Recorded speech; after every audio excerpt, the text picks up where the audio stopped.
بسم الله الرحمن الرحيم. ومن أحسن قولا ممن دعا إلى الله وعمل صالحا وقال إنني من المسلمين.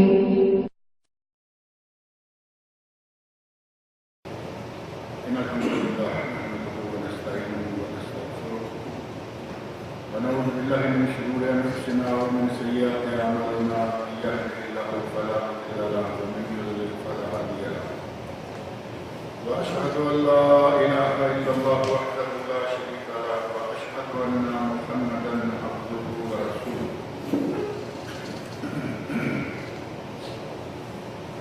أما بعد فأعوذ بالله السميع العليم من الشيطان الرجيم وما أرسلناك إلا رحمة للعالمين. قل إنما يوحى إلي أنما إلهكم إله واحد فهل أنتم مسلمون؟ فإن تولوا فقل آذنتكم على سواء وإن أدري أقريب أم بعيد ما توعدون. پچھلے درس میں نبی اکرم صلی اللہ علیہ وسلم کے رحمت للعالمین ہونے کا تذکرہ قدر تفصیل کے ساتھ کیا گیا تھا کہ آپ کس طرح کافروں کے لیے بھی رحمت ہیں، مسلمانوں کے لیے بھی رحمت ہیں، انسانوں کے لیے بھی رحمت ہیں، حیوانوں کے لیے بھی رحمت ہیں، پرندوں کے لیے رحمت ہیں، حتیٰ کہ کیڑے مکوڑے اور چیونٹیوں کے لیے بھی رحمت ہیں، اور مختلف واقعات مختصر انداز سے آپ کے سامنے رکھے تھے.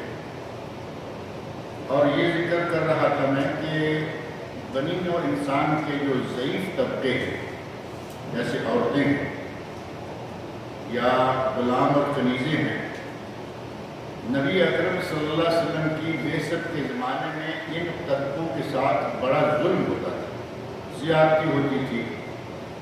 انہیں خاص طور پر غلاموں اور کنیزوں کو جانوروں کی سی طرح بہیو کیا جاتا تھا. ان کی خرید و فروخت ہوتی، ان کو کھانے پینے پہننے کے سلسلہ میں نظر انداز کیا جاتا. نبی صلی اللہ علیہ وسلم نے ایسے حکمت عملی کے ایسے انداز اختیار فرمائے کہ آہستہ آہستہ غلامی کا سلسلہ ہی ختم ہو گیا، غلامی کا سلسلہ جڑ سے ہی کٹ گیا. آج الحمدللہ آپ دیکھتے ہیں دنیا میں غلامی نام کی کوئی چیز کہیں نظر نہیں آتی، اور جہاں ہے وہ میں نے ذکر کیا تھا افریقی ممالک ہیں جہاں علم کا آج بھی فقدان ہے، معمولی چیزیں بنیادی اسلامی احکام پہنچے ہیں، تفصیلات وہاں نہیں پہنچے. اور نبی صلی اللہ علیہ وسلم کے عہد مبارک میں عورت کی من حیث الجملہ عورت کی کوئی حیثیت نہیں تھی. بچی پیدا ہوتے ہی زندہ تنور کر دی جایا کرتی تھی. واقعات کی بات میں نے ذکر کیے تھے، صحابہ کرام نے اپنے واقعات خود بتایا. اور یہ سلسلہ نبی صلی اللہ علیہ وسلم کی تعلیمات کے نتیجہ میں تقریباً ختم ہو گیا. جو زندہ درگور کرنے کا واضح سلسلہ تھا وہ بند ہو گیا. لیکن آہستہ آہستہ جیسے جیسے ہمارا دور نبی اکرم صلی اللہ علیہ وسلم کے عہد مبارک سے بعید ہوتا گیا، وہ چیزیں دوبارہ پلٹنا شروع ہو گئی. آپ نے شرک کا خاتمہ کیا، شرک آج موجود ہے، اور آپ دیکھتے ہیں کہ بعض معاشروں میں بعض علاقوں میں جیسے پاکستان، انڈیا، بنگلہ دیش ہے اور مصر ہے، اسی طرح کچھ اور ممالک بھی ہیں جہاں شرک زوروں پر ہے. مزار و سرکار و درباروں کی پوجا ہو رہی ہے. یہ نتیجہ ہے ہمارے عہد نبوت سے دور آ جانے کا. 1400 سال گزر گئے، لوگ آہستہ آہستہ شمع نبوت سے بھی دور ہوتے گئے، کتاب و سنت سے بھی دور ہوتے گئے. نتیجہ یہ ہوا کہ شرک اور بدعات نے دوبارہ جنم لینا شروع کر دیا. اسی طرح جو زندہ درگور کرنے کا سلسلہ تھا، آج اس کی ماڈرن شکلیں نکل آئی ہیں. باقاعدہ زمین کھود کر مٹی میں دفن نہیں کرتے بلکہ نام و نشان مٹا دیتے، اور اس کے لیے ہسپتالوں میں آج جو اسکیننگ سسٹم آیا ہے